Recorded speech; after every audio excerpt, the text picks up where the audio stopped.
Hey everyone, welcome back. In this lesson, we're going to take a look at how to use a short flag in EasyEDA Pro to connect two nets that have different names. Sometimes when we are drawing a schematic, two wires look like they are connected, but they actually belong to different nets. For example, one might be named IO1 and the other GND. Since EasyEDA doesn't allow different net names to merge directly, we use a short flag to combine them.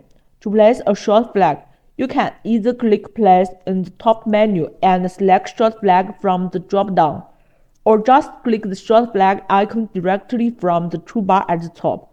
Both ways work the same. Then simply place the short flag between the two wire segments you want to merge.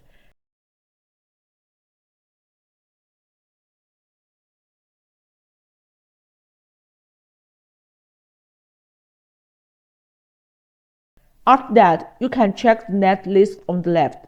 You will see that IO1 and GND are now combined into one network. The final name will automatically be chosen by EasyEDA, usually the one that comes later in alphabetical order, like GND in this case. So in short, a short flag is used to merge two different named nets into a single network, and the final net name will stay consistent when moving on to PCB design. Alright, that's it for this lesson. See you in the next one.